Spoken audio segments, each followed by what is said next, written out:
Hello दोस्तों, तो welcome to my YouTube channel Kavita Aaj classes. दोस्तों आज हम बात करेंगे डिस्कवरी ऑफ न्यूट्रॉन की, ठीक है ना। तो न्यूट्रॉन का डिस्कवरी कैसे हुआ, किन्होंने किया, किस किस टर्म का यूज हुआ, मतलब किस किस एलिमेंट का यूज हुआ, ये सब की बात होगी।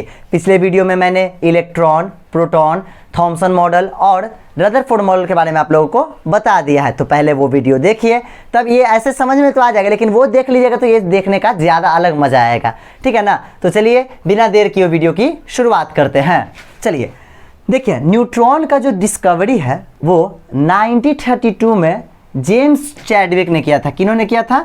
जेम्स चैडविक, ठीक है। 1932 में जेम्स चैडविक ने किया था। बच्चों इन्होंने क्या किया था, एक अल्फा पार्टिकल का लिया, सोर्स ऑफ अल्फा पार्टिकल लिया, ठीक है। इन्होंने क्या किया, जेम्स चैडविक साहब ने अल्फा पार्टिकल लिया। अब आप सब जानते हैं कि अल्फा पार्टिकल पर चार्ज कितना होता है, चार्ज इस पे होता है कितना, +2 का। पिछले वीडियो में मैंने बताया है, ठीक है ना। चूंकि ये हीलियम में से 2 इलेक्ट्रॉन निकाल देते हैं तब ये बनता है, और इसका जो मास होता है वो हीलियम एटम के बराबर। हीलियम का मास कितना, 4u, तो इसका भी 4u, u लिखे या आप AMU लिखे, आप पे डिपेंड करता है, ठीक है ना। चलिए, इसका मास 4u और चार्ज +2 का। इन्होंने क्या किया, अल्फा पार्टिकल से बम्बार्डेड करवाया। किस पे करवाया, अब बम फेंकने के लिए भी तो कोई चाहिए ना, किसी मतलब जैसे देखो मेरे पास बम है, अब हम फेंकेंगे, किसी ना किसी कोई ना कोई तो होना चाहिए जिस पे फेंका जाए। तो इन्होंने इस अल्फा पार्टिकल को बेरिलियम के पतला पत्थर, मतलब thin foil of beryllium.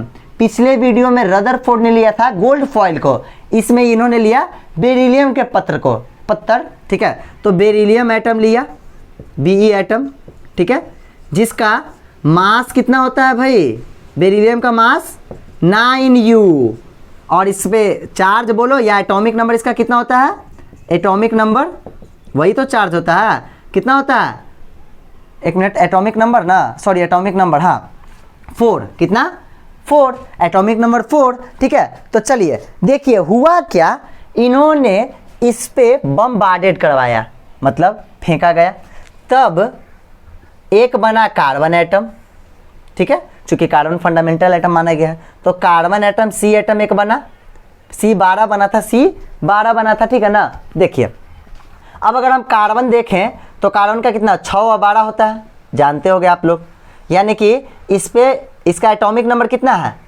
Atomic number 6, और इस पे इसका मास कितना है, मास इसका हो जाएगा 12u, क्लियर है। और साथ ही साथ इसके साथ साथ एक ऐसा पार्टिकल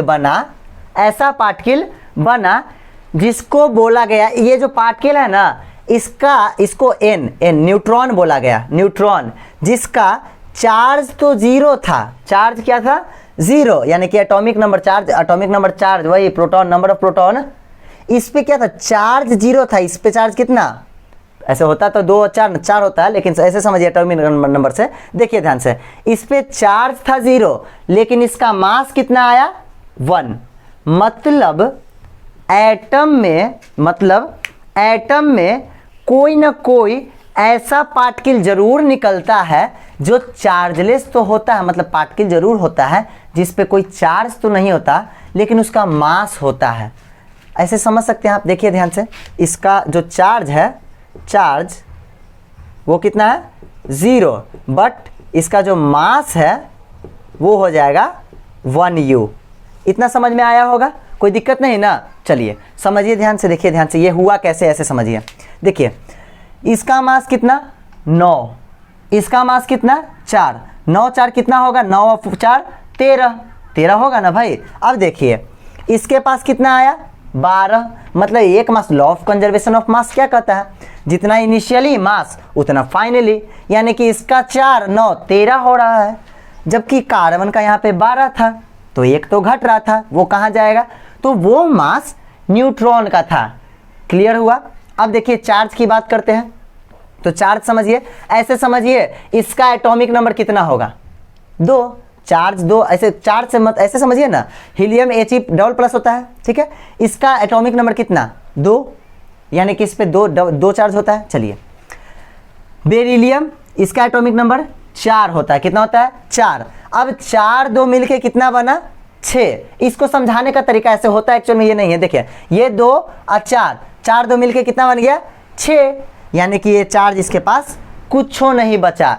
तब ये कंक्लूजन क्या निकाले कि नहीं, किसी भी एटम में, इन एनी एटम, एक ऐसा पार्टिकल होता है जिस पे कोई चार्ज तो नहीं होता है लेकिन उसका मास होता है। क्लियर हुआ? मतलब neutron is a chargeless particle, neutron is a chargeless particle which has mass which is equal to 1u। Neutron एक चार्जलेस पार्टिकल होता है जिस पे कोई चार्ज, आवेशहीन पदार्थ या तत्व बोल सकते हो, सब एटॉमिक पार्टिकल, ठीक है ना, होता है जिसका मास तो होता है लेकिन चार्ज नहीं होता है। उम्मीद करता हूं आपको ये समझ में आ गया होगा, तो जल्दी से इसको नोट करें। चलिए अब बात करेंगे एटम से रिलेटेड कुछ टर्म्स की, ठीक है ना। तो देखिए हमारा पहला टर्म क्या है, atomic number. Okay, atomic number. चलिए देखिए ये क्या होता है। हम सब जानते हैं कि एटम क्या होता है, इलेक्ट्रिकली न्यूट्रल होता है। क्यों? क्योंकि उसमें नंबर ऑफ प्रोटॉन और नंबर ऑफ इलेक्ट्रॉन इक्वल होते हैं, इसीलिए एटम को क्या बोलते हैं, इलेक्ट्रिकली न्यूट्रल। देखिए एटॉमिक नंबर क्या होता है, ये होता है the total number of protons present in the nucleus। ठीक है, तो एटम के न्यूक्लियस में जितना नंबर ऑफ प्रोटॉन, मतलब न्यूक्लियस के अंदर जितना प्रोटॉन, जेगो प्रोटॉन रहता है ना, उसी को एटॉमिक नंबर बोलते हैं। ठीक है, जैसे मान लीजिए एक एटम लिए, ठीक है, एक एटम लिए, मान लो हाइड्रोजन एटम लिया है, तो हाइड्रोजन में कितना प्रोटॉन होता है, 1, यानी कि प्रोटॉन कितना होता है हाइड्रोजन में, 1, और जितना इलेक्ट्रॉन कितना होगा, 1, चूंकि दोनों इक्वल होते हैं। ठीक है ना, तो न्यूट्रल एटम में, ये एटम क्या है, न्यूट्रल है, इलेक्ट्रिकली न्यूट्रल। देखिए प्रोटॉन +1 प्लस होता है और ये माइनस होता है, दोनों मिलके कंबाइन करके नॉर्मल सिंपल कट जाएगा, दोनों इक्वल हो जाएगा ना दोनों। देखिए तो इसके नंबर ऑफ प्रोटॉन की संख्या कितनी है, न्यूक्लियस में नंबर ऑफ प्रोटॉन 1, ऐसे प्रोटॉन तो न्यूक्लियस में रहेगा 1, तो इसका एटॉमिक नंबर क्या हो जाएगा 1। Atomic number of hydrogen, atomic number of hydrogen is equal to 1। समझ में आया? अब देखिए एटॉमिक नंबर को हम Z से डिनोट करते हैं। किससे डिनोट करते हैं भाई, जल्दी बोलो, Z से। किससे? Z से डिनोट करते हैं। ठीक है ना। अब देखिए ये जो Z होता है, अभी बताएं ना किसके बराबर होगा, नंबर ऑफ प्रोटॉन्स के। तो Z बराबर हम लिख सकते हैं क्या, प्रोटॉन। ओके, और प्रोटॉन किसके बराबर होता है, इलेक्ट्रॉन के बराबर। तो ये किसके बराबर हो जाएगा भाई, इलेक्ट्रॉन के बराबर। तो हम कह सकते हैं, लेकिन कब, जब एटम क्या हो, न्यूट्रल हो, एटम न्यूट्रल हो, यानी कि न्यूट्रल एलिमेंट के लिए, न्यूट्रल एटम के लिए। ये देखिए ध्यान से, atomic number is equal to number of proton is equal to number of electron. लेकिन कब, condition apply, neutral atom. Atom कैसा होना चाहिए भाई, न्यूट्रल। ठीक है ना, न्यूट्रल मतलब नंबर ऑफ इलेक्ट्रॉन और नंबर ऑफ प्रोटॉन इक्वल होना चाहिए। तब जो सेंटर में प्रोटॉन रहता है उसी को हम क्या बोलते हैं, एटॉमिक नंबर। ऐसा, ये तो हमेशा डेफिनेशन वैलिड है। लेकिन अब बात हुई कि अगर कोई चार्ज, मतलब जैसे सोडियम लेते हैं, ठीक है भाई, देखो सोडियम लिए, सोडियम क्या किया, 1 इलेक्ट्रॉन अपना लूज कर दिया, लूज करके Na+ हो गया। अब हमें सोडियम का कितना होता है, 11 और 23, ये 23 अभी भूल जाओ, इसका एटॉमिक नंबर 11 होता है, इतना याद रखो। तब इसका एटॉमिक नंबर कितना बोले, 11, यानी कि नंबर ऑफ प्रोटॉन भी तो 11 ही होगा भाई। एटॉमिक नंबर क्या होता है, नंबर ऑफ प्रोटॉन, तो 11 प्रोटॉन इसमें है, मतलब एटॉमिक नंबर इसका कितना, 11। ओके, लेकिन क्या इसका नंबर ऑफ इलेक्ट्रॉन इक्वल होगा, नहीं। क्यों, देखो ध्यान से, 11 था ना, 1 इलेक्ट्रॉन ये अपना लूज कर दिया, प्रोटॉन तो लूज करेगा नहीं क्योंकि वो नाभिक में रहता है। 1 इलेक्ट्रॉन लूज किया, तब इसके पास नंबर ऑफ इलेक्ट्रॉन कितना बच गया, 10 बचा ना, which is not equal to number of proton. समझ में आया? ये किसके लिए? आयनिक कंपाउंड, आयनिक एलिमेंट मतलब जो जिसपे चार्ज हो, ठीक है ना, जिसपे चार्ज हो। तो ध्यान दीजिएगा, अगर न्यूट्रल एटम हो तो number of proton, number of electron और एटॉमिक नंबर तीनों इक्वल होंगे। अगर एटम न्यूट्रल नहीं हो, उस पर चार्ज हो या तो प्लस या तो माइनस, तब एटॉमिक नंबर और प्रोटॉन नंबर तो इक्वल होंगे बट इलेक्ट्रॉन इक्वल नहीं होंगे। देखिए यहाँ पर एक इलेक्ट्रॉन छोड़ा तो ये 10 बचा। इतना क्लियर हुआ? बहुत ही आसान टॉपिक था। चलिए एटॉमिक नंबर तो हो गया, अब बढ़ते हैं इसके आगे। जल्दी से इसको नोट कीजिए बच्चा पार्टी। चलिए अब बढ़ते हैं बच्चा पार्टी आगे। तो अब हमारा अगला टॉपिक है मास नंबर। क्या है? मास नंबर, जिसको एटॉमिक मास भी कई लोग बोलते हैं। चलिए देखिए मास नंबर क्या होता है। मास मतलब वजन। और पिछले वीडियो में मैंने बताया था क्या कि एटम का जो सारा मास रहता है वो उसके न्यूक्लियस में कंसंट्रेटेड रहता है, ठीक है ना। तो जो मास नंबर होता है वो क्या होता है? इट इज द सम मतलब जोड़, sum of total number of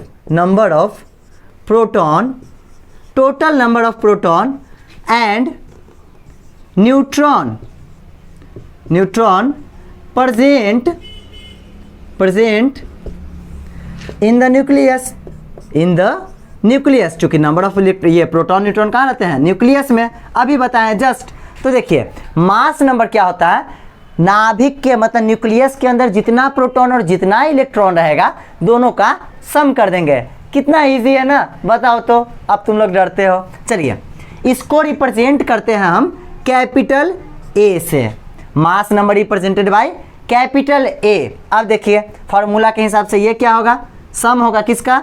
number of protons plus number of neutrons. कोई दिक्कत? चलिए यानी कि ए बराबर हम लिख सकते हैं P प्लस एन। इतना क्लियर हुआ? मास नंबर क्या होता है बच्चा पार्टी? देखिए ये होता है सम किसका? प्रोटॉन और न्यूट्रॉन का। जैसे अगर हम एक एटम लेते हैं, जैसे मान लो अगर हम ले लिए सोडियम एटम लेते हैं। क्या लेते हैं? Sodium atom. Na1123 होता है। देखिए ध्यान से, सोडियम एटम लिए। अब क्या करते हैं हम? देखिए इसका स्ट्रक्चर बनाते हैं। तो इसमें number of proton, number of electron दोनों और नंबर ऑफ परमाणु संख्या तीनों तो इक्वल होगा। कितना? 11। ओके। और नंबर ऑफ न्यूट्रॉन मान लो इसमें है 12, ठीक है ना। हमको परमाणु संख्या निकालना है तो क्या करेंगे? देखिए नाभिक बनाते हैं इसका। इसमें कितना? प्रोटॉन इसका हो गया 11 और न्यूट्रॉन हो गया 12। बाकी तो बाहर गोल गोल घूमेगा। 2 8 2 1 याद होगा ना सबको? 1 2 3 4 5 6 7 8 और लास्ट में 1। इसका स्ट्रक्चर बन गया। अब देखिए तो अंदर में कितना है? 12 न्यूट्रॉन 11 प्रोटॉन। दोनों को ऐड करेंगे तो 23 आ जाएगा इसका मास नंबर। तो मास नंबर क्या होता है? The sum of proton and neutron is called mass number. Bingo in Neha ma'am style, ठीक है ना। ये समझ में आया ना? कोई दिक्कत नहीं ना। चलिए अब देखिए एक बहुत ही जरूरी सूचना, क्या कि नाभिक में, ध्यान से सुनिएगा, नाभिक में जितना भी मतलब किसी नाभिक में जो प्रोटॉन P और N, जो प्रोटॉन और न्यूट्रॉन रहते हैं ना, उन दोनों को साथ साथ न्यूक्लियॉन्स कहते हैं। क्या कहते हैं? Nucleons. Proton plus neutron together calls nucleons. Clear है ना? चलिए इतना तक क्लियर हुआ। इसको जल्दी से नोट करें। अब बढ़ते हैं बहुत ही मजेदार टॉपिक पे। चलिए इतना हो गया। अब देखिए एटम को मतलब किसी भी एटम को हमको रिप्रेजेंट करना हो ना, उसके नंबर, ये किसके बारे में? एटॉमिक नंबर और मास नंबर पे। तो कैसे करते हैं? जैसे मान लीजिए X अगर कोई एलिमेंट हो, उसका एटॉमिक नंबर को Z लिखते हैं तो Z लिखेंगे इसके बेस में, और मास नंबर को A लिखते हैं तो A लिखेंगे इसके मूड़ी पर। मूड़ी यानी कि माथा, हम लोग बिहार में मूड़ी बोलते हैं माथा को, ठीक है ना। चलिए तो Z लिखेंगे इसके बेस में, बेस मतलब गोड़ धीर, ठीक है ना, और A लिखेंगे इसके सिर पे। ये होता है एटम का रिप्रेजेंटेशन। देखिए रिप्रेजेंटेशन बहुत बड़ा चीज़ होता है। अब बहुत अच्छा आप खाना बना लिए, ठीक है ना, आज हम गंदा संदा थाली में जैसे तैसे दे दिए खाए लगे, सामने वाला देखिए कि घिना आ जाएगा, ओकरा वो कहीं बढ़ने लगेगा। लेकिन उसी अगर उसको एकदम सजा कर एकदम बढ़िया से दीजिएगा तब, ठीक है ना। अरे आप अपने आप पे लागू कीजिए ना, रिप्रेजेंटेशन इतना इंपॉर्टेंट क्यों है ये समझिए ना। आपके सामने 2 गो बउआ खड़ा है, एकदम लेटाइल पोटाइल है, एकदम क्यूट एकदम सुंदर है, या मान लीजिए 2 गो डॉगी खड़ा है, छोटा सा इतू सा वाइट, एक वाइट है एक ब्लैक है, ब्लैक वाला एकदम गंदा संदा नाली में से बैठ के आया है, आप किसको उठाओगे? वाइट वाले को, जो सुंदर रहेगा। यानी कि जो अच्छा दिखता है वही बिकता है, जो का नाम है ना, जो दिखता है वही बिकता है। इसीलिए रिप्रेजेंट करना किसी चीज़ को बहुत ज़्यादा इंपॉर्टेंट होता है। कई लोग कहते हैं ना कि राइटिंग उतना इंपॉर्टेंस नहीं होता है, नॉलेज है ना भाई। अब बताओ आपके पास नॉलेज तो है, लेकिन जैसे राइटिंग बहुत बड़ा माइंड, बहुत बड़ी चीज़ होती है, बोर्ड्स में इस पर आप नंबर भी मिलता है। अब सोचो ना, कॉपी चेक करने वाला के दिमाग में चलता रहे, बेचारे को इतना कॉपी चेक करना पड़ता है, उसमें से अगर आप गंदा लिखते हो तो उसका और दिमाग खराब होता है ना, इसीलिए नंबर काटता है। वही अगर आपका कॉपी एकदम सुंदर एकदम वाव, एकदम हबी एकदम बहुत सुंदर रहेगा, तब उसको चेक करने वाले को भी लगेगा वाह क्या बात है। तब राइटिंग अपना सुधार है और रिप्रेजेंट करना किसी भी चीज़ को सीखें।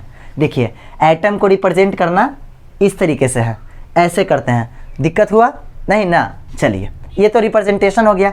अब इसके बाद एक छोटा सा एक मित्तू सा टॉपिक है, क्या? आइजोटोप्स। आइजोटोप्स, ठीक है। बिहार बोर्ड वाले अगर वीडियो देख रहे होंगे तो इसका हिंदी वो लोग जानते होंगे, समस्थानिक, ठीक है। समस्थानिक क्या होता है बच्चों, ध्यान दीजिएगा। आइजोटोप्स उसको बोलते हैं जिसका एटॉमिक नंबर तो सेम हो, ठीक है ना, जिसका एटॉमिक नंबर तो सेम हो लेकिन मास नंबर बेचारे का अलग अलग हो। समझ में आया? आइजोटोप्स एटॉमिक नंबर सेम हो, मास नंबर अलग अलग, atomic number same, mass number अलग अलग। समझ में आया? जैसे एक एग्जांपल लेते हैं, मान लो मैंने लिया कार्बन लिया, ठीक है, कार्बन। तो कार्बन 2 तरह के होते हैं, एक इसका एटॉमिक मास 2 होता है, कार्बन 2 तरह का, दोनों का एटॉमिक मास तो सेम होता है, लेकिन एक का मास नंबर होता है 12 और दूसरे का मास नंबर होता है 14। समझ में आया? दिस इज आइजोटोप्स, नीचे वाला सेम, ऊपर वाला अलग अलग। अब आप बोलिएगा ना कि हम लोग को समझाया ऐसे लिखा है, आपने ऐसे लिख रहा है। अब सबका हमको ऐसे लिखने का आदत हो गया था, ऐसे लिखते, नहीं तो इसको ऐसे ही लिखना चाहिए 6 और इसके ऊपर 12, ये ज़्यादा हमको पसंद है इसलिए हम ऐसे लिखते हैं। अब आपकी जैसे मर्जी, आप ऐसे भी लिख सकते हैं, Z और A यहाँ लिख सकते हैं, कोई गलती नहीं है, ठीक है ना। खैर समझ में आया ना। तो आइजोटोप्स किसको बोलेंगे? एलिमेंट्स या atoms which has same atomic number, elements which has same atomic numbers but different mass number. Clear है? Elements having same atomic number but different mass number. Clear हुआ? हाँ चलिए, एक कार्बन इसका एग्जाम्पल हुआ, इसका सबसे बढ़िया एग्जाम्पल हाइड्रोजन है, ठीक है ना। उसका 3 गो आइजोटोप्स होता है। कैसे? देखिए, एक होता है H11, लीजिए अब ऐसे लिख देते हैं, एक होता है H12 और एक होता है H13। लो 3 गो इसका बाल बच्चा हो गया है, ठीक है ना। समझिए इसको ध्यान से। H11 को क्या बोलते हैं? हाइड्रोजन बोलते हैं, इसको भी हाइड्रोजन बोलेंगे, इसको भी हाइड्रोजन है, लेकिन नहीं, सबका नाम अलग अलग है। तीनों है तो हाइड्रोजन का ही पार्ट, लेकिन नाम अलग अलग है, ठीक है ना। देखिए इसको बोलते हैं प्रोटियम, क्या बोलते हैं? प्रोटियम। इसको बोलते हैं ड्यूटेरियम, और इसको बोलते हैं ट्राइटियम। क्या बोलते हैं? ट्राइटियम, ठीक है ना। प्रोटियम, ड्यूटेरियम, ट्राइटियम, ड्यूटेरियम, हाँ ड्यूटेरियम होता है, एक मिनट, हाँ ये अब सही है, ड्यूटेरियम, ठीक है ना। तो देखिए ध्यान से, इसका नीचे वाला एटॉमिक नंबर इसका 1, मास नंबर भी 1, यहाँ पर atomic number 1, mass number 2। Change आया ना। आइजोटोप्स क्या बोले थे? आइजोटोप्स अभी बोले थे ना, atomic numbers same but mass number different. Clear हुआ? चलिए अब देखिए, तो यहाँ पर नीचे वाला एटॉमिक नंबर होता है, हम लोग सब जानते हैं नीचे वाला एटॉमिक नंबर, इसका एटॉमिक नंबर 1, इसका भी 1, इसका भी 1, नीचे वाला बेचारा एकदम सगा एकदम बढ़िया है। अब मास नंबर इसका 1, ये बढ़ गया, ये थोड़ा ज़्यादा खा लिया तो इसका पेट फूल गया, ये बढ़ गया 2, ये और ज़्यादा खा लिया 3, ठीक है ना। तो आपसे पूछा जाएगा what is the formula of deuterium. Deuterium तो आपको बोलना है H12, मास नंबर बोले तो आपको 2 बोलना है, क्लियर है ना। चलिए इतना तो हुआ। अब देखिए, अब एटॉमिक नंबर बहुत सारे हैं, आइसोटोप्स बहुत सारे हैं। ऑक्सीजन का है, जैसे ऑक्सीजन एक का 16 होता है मास, 8 दूनी 16, एक का 8 और 18 होता है, क्लियर हुआ। क्लोरीन ले लो, 17-35 होता है, एक का 17-37 होता है। यूरेनियम ले लो, 92, यूरेनियम 92 होता है, 92 और 235, और 92 237 या 38 237 होता है, ठीक है ना। तो आइसोटोप्स बहुत है, आप किताब देखिए जाकर, वहाँ से भी आपको मिल जाएगा। वैसे इतना जानिए आइसोटोप्स क्या होता है, atomic number same but mass number different, clear है, नोट करिए इसको। चलिए बच्चों, अब बात करते हैं आइसोटोप्स, आप लोग को समझ में आ गया होगा। उसके बाद है आइसोबार्स या आइसोबार्स, आप जो बोलो, English is a funny language, ठीक है ना। आइसोबार्स क्या होता है बच्चों, इसका हिंदी में नाम होता है समभारिक। हिंदी बहुत ही प्यारा लैंग्वेज है। अब देखिए ना, आइसोबार्स आपको तो समझ में भी शायद ना आए। समभारिक तो सब कोई जाने, सम मतलब बराबर, भारिक मतलब भार, भारी भारी मतलब बराबर भार, यानी कि नाम से स्पष्ट है। वैसा एटम सेम मतलब सेम, वैसा अलग अलग एलिमेंट का एटम लेंगे इसमें, ठीक है ना। देखिए, atoms of different element, atoms of different element, atoms of different, उसमें सेम एलिमेंट था ना, इसमें डिफरेंट होगा। Different elements, atoms of different elements having same atomic number but different, oh एक minute, sorry, my mistake, having same mass number but different atomic number। ओ भाई ये क्या है, व्हाट इज दिस, क्या है, कुछ नहीं। डिफरेंट एलिमेंट, अलग अलग एलिमेंट होना चाहिए। हैविंग सेम मास नंबर मतलब जो दोनों का भार होना चाहिए ना, समभारिक मतलब समान भार, मतलब मास नंबर दोनों का सेम होना चाहिए, या 2 हो या 3 हो, जो भी हो, बट डिफरेंट एटॉमिक नंबर, लेकिन किंतु परंतु भाई लोग एटॉमिक नंबर डिफरेंट होना चाहिए। जैसे समझिए, हम लिख दिए कार्बन 6 दूनी 12, लेकिन 14 वाला भी होता है, अभी जस्ट बताया है। हम लिख दिए नाइट्रोजन, कार्बन लिख दिए और नाइट्रोजन लिख दिए। नाइट्रोजन होता है 7 दूनी 14, आए हाय, देखिए तो ई वाला सेम है, जा ये दोनों तो बराबर है ना। अब देखिए नीचे वाला, ये 6 ये 7, ये दोनों बराबर नहीं है बट ये दोनों बराबर है। वही बात, ऊपर वाला क्या होता है, मास, नीचे वाला एटॉमिक नंबर, तो मास इक्वल होगा, ठीक है ना वो लोग, मास इक्वल होगा, लेकिन ये इक्वल नहीं होगा, उसको क्या बोलेंगे हम, आइसोबार्स बोलेंगे। इतना क्लियर हुआ, दिमाग में घुसा ना, जल्दी से नोट कीजिए, जल्दी से। अब देखिए आप लोग क्या क्या सीखे, आइसोबार्स, आइसोटोप्स दोनों सीखे ना। इसके बाद है आइसो इलेक्ट्रॉनिक, ये तो और आसान है, ट्रॉनिक, ठीक है। स्पीसीज, ये क्या होता है, देखिए नाम इसमें क्या आ रहा है, इलेक्ट्रॉन, ठीक है। तो वैसा एटम्स अलग अलग जिसका नंबर ऑफ इलेक्ट्रॉन सेम हो, जैसे में नियॉन कितना होता है, जेड इसका कितना होता है, नियॉन का अगर हम लिखें तो इसका जेड होता है 10, सबको पता है। हम लिखे Na, लेकिन Na नहीं, हम लिखे Na प्लस, अब देखिए नियॉन का जेड तो होता है 10, तो पी भी कितना होगा 10, यानी कि इसका एन सॉरी इलेक्ट्रॉन कितना होगा वो भी 10। अब इसका अगर हम लिखें तो इसका जेड होता है 11, पता है ना, पी भी हो जाएगा 11, लेकिन क्या इलेक्ट्रॉन 11 होगा? नहीं, क्यों? प्लस चार्ज, मतलब एक इलेक्ट्रॉन ही छोड़ दिया है बेचारा, तब इस पे इलेक्ट्रॉन भी 10। हम लिख दिए मान लिए F माइनस, ठीक है, तो इसका जेड जानते हो फ्लोरीन का 9, नंबर ऑफ प्रोटॉन भी हो जाएगा 9, लेकिन इलेक्ट्रॉन कितना होगा? ये माइनस चार्ज है, मतलब 9 में 1 जुट जाएगा, प्लस में 1 घटता है, माइनस में 1 जुटता है, तो 9 कितना हो जाएगा इसका? 10 इलेक्ट्रॉन। हम लिख दिए Mg2+, Mg लिख दिए 2+।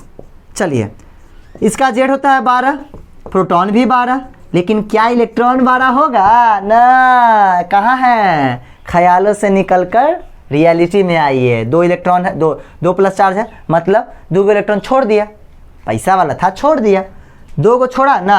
अब इसके पास पैसा वाला क्या दिक्कत है, इसके पास 12 था, 2 को छोड़ा तो क्या को बचा? 10 गो। आई देखिए तो जरा, हाई देखिए ना, हाई वाला देखिए, है चारों अलग अलग, नियॉन अक्रिय gas, sodium highly positive, fluorine highly negative, magnesium ई भी पॉजिटिव। अरे बाप रे, सबका इलेक्ट्रॉन सेम है। अब इलेक्ट्रॉन सेम है भैया, तब उसको बोलेंगे आइजो इलेक्ट्रॉनिक स्पीचेज।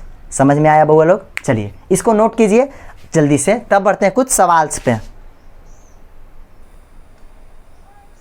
चलिए बच्चों, अब हमारे पास सवाल है, ठीक है ना। हमको करना क्या, बहुत ही आसान सवाल है भाई, अपने से करो ना, लेकिन कर देते हैं।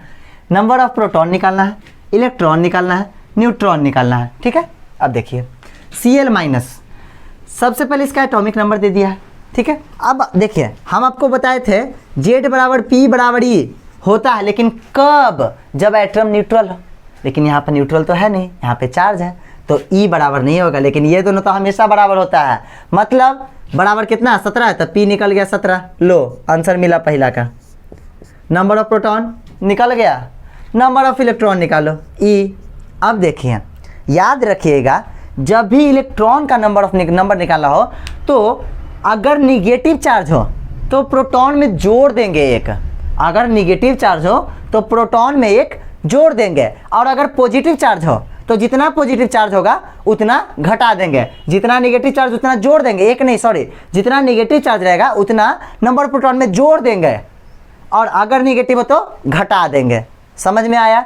देखिए इलेक्ट्रॉन यहाँ पे निगेटिव चार्ज है, तो निगेटिव में क्या करेंगे? जोड़ना है, किसमें? इसमें 17 प्लस के गो निगेटिव चार्ज, एगो तो 1, यानी कि इलेक्ट्रॉन आ गया 18। अगर प्लस रहता तो घटाते हैं। चलिए जेड निकल गया, ई निकल गया। अब हमको निकालना है न्यूट्रॉन। अभी देखिए कैसे निकलेगा। ए बराबर लिखवाए थे अभी जस्ट फार्मूला P + N, ठीक है। N निकालना है तो N बराबर क्या हो जाएगा? A - P। अब व्हाट इज ए? 35, P कितना? 17, घटा दो, 17 दूना 34, 18 हो गया। क्या है? चलिए इसको बनाते हैं। देखिए जेड बराबर तो पहले तो P हो जाएगा कितना? 13, E नहीं होगा क्योंकि चार्ज है। अब इलेक्ट्रॉन लिखना है तो कितना होगा? P प्लस की माइनस, देखिए ध्यान से, यहाँ पर प्लस में चार्ज है ना, तो घटाएंगे कितना? 3। अब P कितना है? 13, तो 13 में से 3 घटेगा तो कितना बचेगा? 10 हो गया। अब नंबर ऑफ न्यूट्रॉन निकालना है, तो N बराबर अभी ऊपर फार्मूला लिखे हैं क्या? A - P, मतलब 27 - 13 बराबर 14। समझ में आया? करना कुछ नहीं है, जितना नंबर ऑफ एटॉमिक नंबर होगा वो हो जाएगा हमारा नंबर ऑफ प्रोटॉन। क्लियर है? इलेक्ट्रॉन निकालने के लिए अगर चार्ज प्लस हो तो नंबर ऑफ प्रोटॉन में से उतना घटा देंगे, अगर चार्ज माइनस हो तो नंबर ऑफ प्रोटॉन में उतना जोड़ देंगे, और अगर न्यूट्रल हो तो तीनों बराबर। न्यूट्रॉन, नंबर ऑफ न्यूट्रॉन निकालने के लिए क्या करेंगे? एटॉमिक मास में से या मास नंबर में से हम नंबर ऑफ प्रोटॉन को घटा देंगे, फाइंड आंसर मिल जाएगा। इतना समझ में आया बउआ लोग? ठीक है ना। तो चलिए आज के वीडियो में हम लोगों ने क्या क्या सीखा? एटॉमिक नंबर सीख गए, एटॉमिक मास क्या होता है वो सीख गए, न्यूट्रॉन का डिस्कवरी सीख गए, आइसोबार्स, आइसोटोप्स सब कुछ सीख गए। ठीक है ना। अब इन सब पे आप जाकर सवाल बना सकते हैं, आपसे सारे सवाल बन जाएंगे, गारंटी मैं लेता हूँ। नहीं बनेगा तो यो बनाइए, फिर नहीं बना फिर बनाइए, फिर नहीं बना वीडियो देखिए, नहीं तो किताब पढ़िए। ठीक है ना। देखिए सवाल बन जाते हैं, सवाल सारे होते ही बनाने के लिए हैं। ठीक है ना। अरे सवाल नहीं रहेगा तो जवाब कैसे ढूंढोगे? तो मतलब पूछिए, लेकिन देखिए पूछना अच्छी आदत है, बहुत अच्छी आदत है, लेकिन आप कोशिश करिए ना कि ज़्यादा से ज़्यादा मेरा जो डाउट है ना वो हम खुद क्लियर कर लें। पढ़ने के बाद पहले सर से पढ़ लीजिए, फिर जो डाउट है उसको पहले खुद क्लियर करने का कोशिश कीजिए, उसके बाद टीचर के पास जाइए, तब ज़्यादा मज़ा आएगा। समझ में आई? वीडियो देखिए, पढ़ाई करते रहिए। अगर आपको वीडियो अच्छा लगे तो प्लीज़ रिक्वेस्ट है मेरे चैनल को सब्सक्राइब कीजिए ताकि ज़्यादा से ज़्यादा बच्चों को सुविधा मिल सके। Thank you.